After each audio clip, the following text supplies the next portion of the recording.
Wanting to give the van a real shakedown, we decide to head off for the remote Nuga River campsite that's situated within Carnarvon National Park in Outback, Queensland. Eager to get to our camp spot, our excitement heightens when we meet up with our cinematographer Andrew in Roma and pick up some last-minute supplies. Off we go northward bound. We travel 204 kilometres on both bitumen and gravel roads, and just outside the national park we decide to stop to collect some firewood. Sometime in the afternoon we arrive at Lake Nuga. What a sight!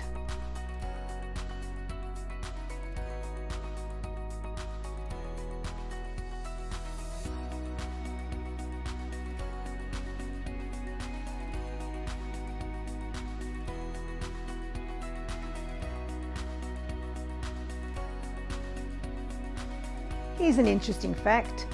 Lake Nuga holds the largest natural body of water in central Queensland sandstone belt.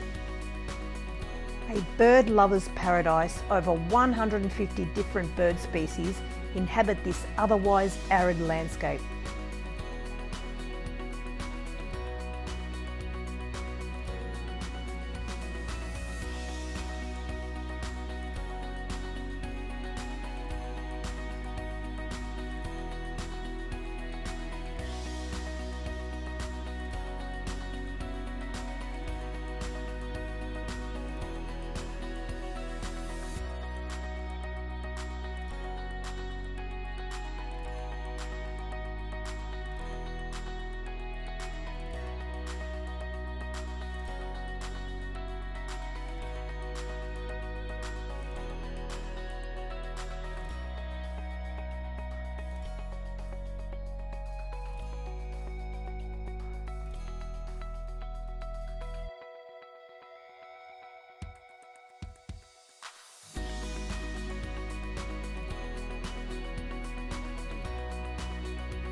Home to the endangered bonewood scrub and the vulnerable uline tree, the National Park is an ideal environment for lovers of nature, offering opportunities for photography, bushwalking or canoeing.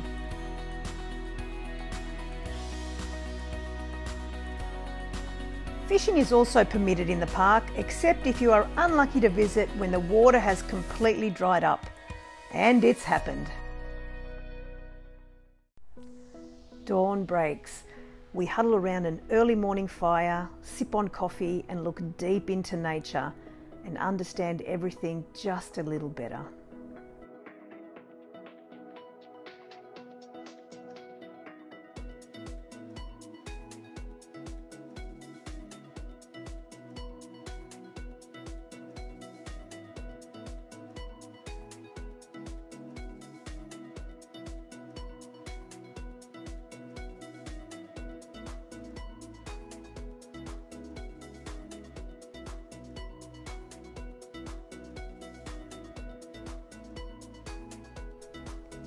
We can't stay here forever, so off we go westward bound. Nuga River campsite, here we come!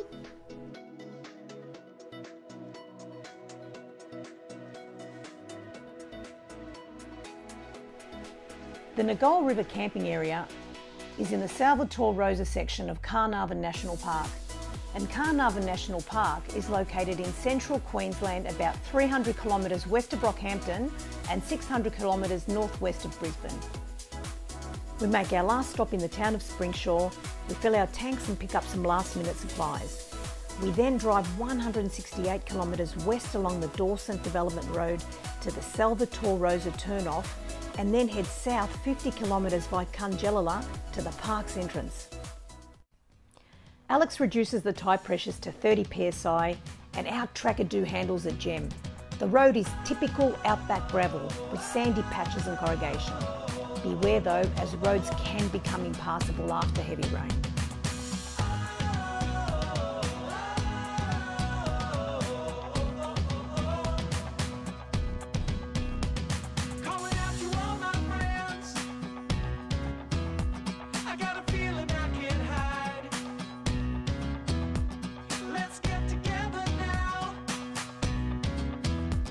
Don't waste another smile.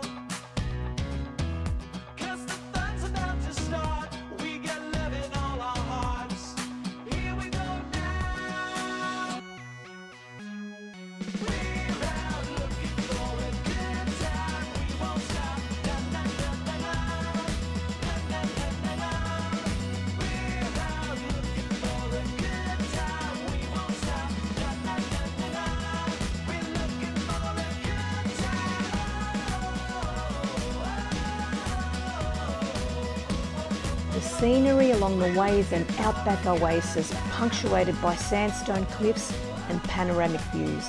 You can see why some 70,000 people visit this 200 million year old landscape every year.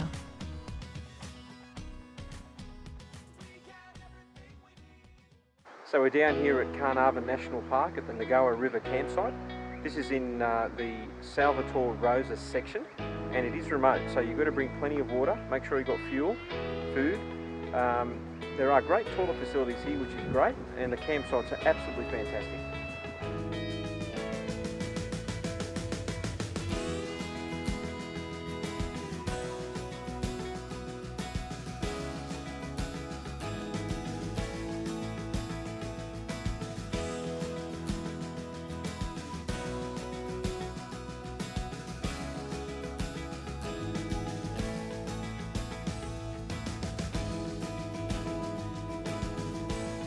We arrive at last and set camp on the broad sandy bank of the Nuga River. It's set in a rugged landscape of sandstone outcrops and open woodland. The campsites are flat with open fire pits. There are really good drop toilets, but no water, so you do need to bring your own in order to be self-sufficient. The first European to traverse the future park was Major Sir Thomas Mitchell in the 1840s. The remoteness of the area during early settlement attracted some interesting local characters, some of whom came to the area to avoid unwanted official scrutiny.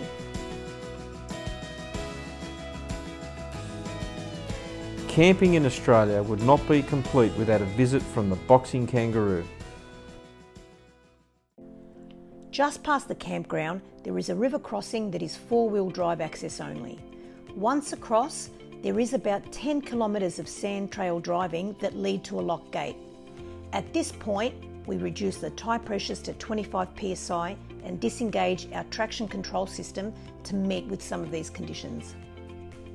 Before making any river crossing, you really need to consider a few things like where your air intake is on your vehicle.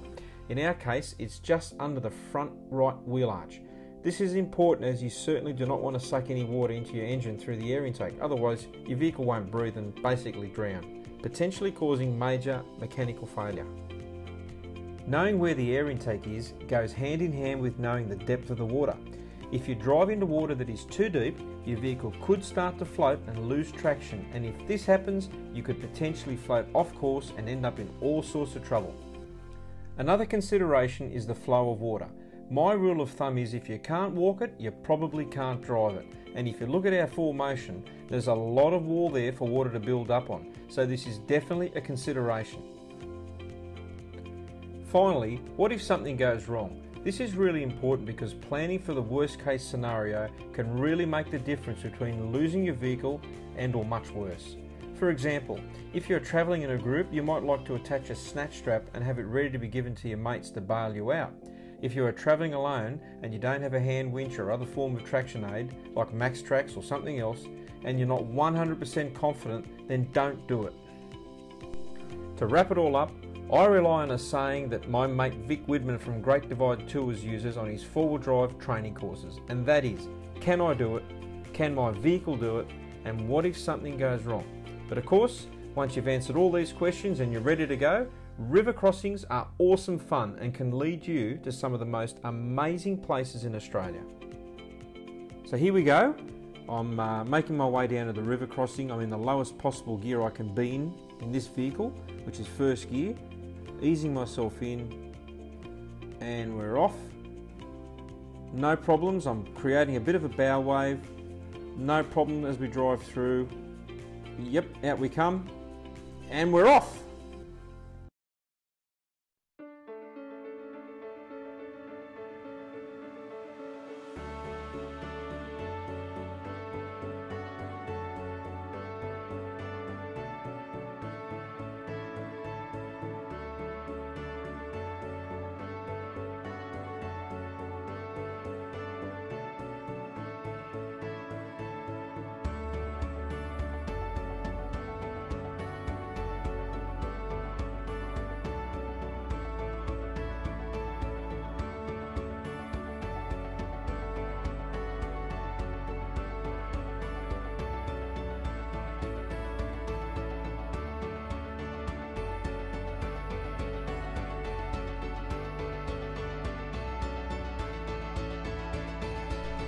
Along the way, expect to find pretty little walking tracks with picturesque surroundings.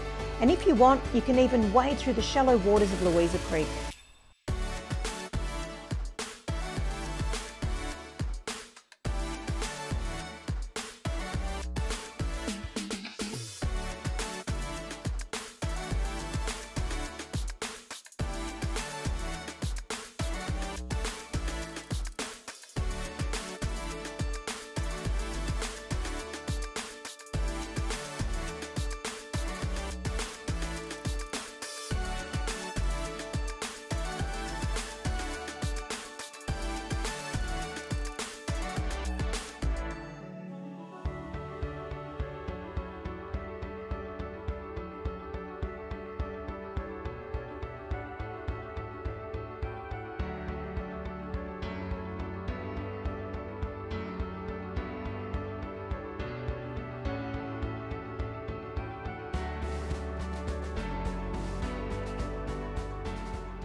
Well folks, it's breakfast time and nothing says you will be my slave for the next 2 hours like a steaming stack of perfectly soft fluffy pancakes.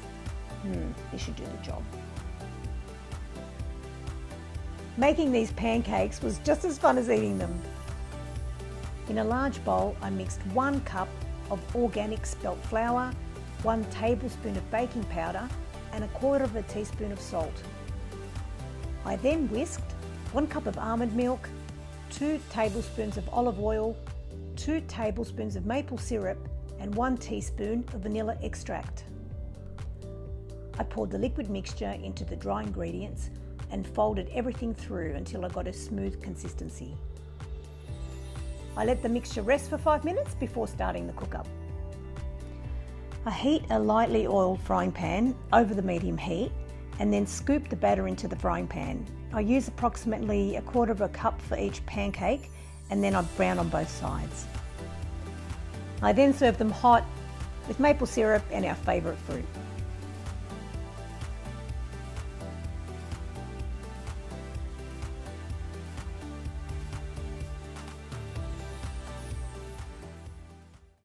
When Andrew, our cameraman, goes walkabout, this is what happens. Andrew's take.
So we've come to the end of our adventure here at Carnarvon Park. It's been absolutely sensational.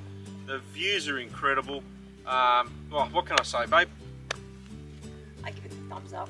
Thumbs up from 4motion Adventure. We're off, heading back to Sydney and getting ready for the next trip.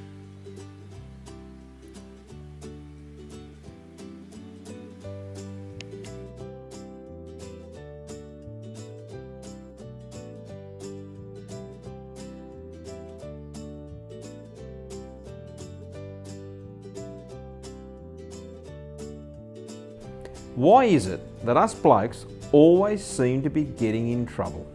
Babe? Yo! What are you doing? I'm just downloading all the footage. Did you just have a shower? Yeah. Yeah? And you left all that stuff on the bed? Yeah. Backpack, makeup case, hat? Yeah, I did that on purpose. But no, I don't want to hear it. Security. Well, you can go and clean Because that up it's before we go to select it off. I'm living in a confined space. Yeah, I'll get to it straight away.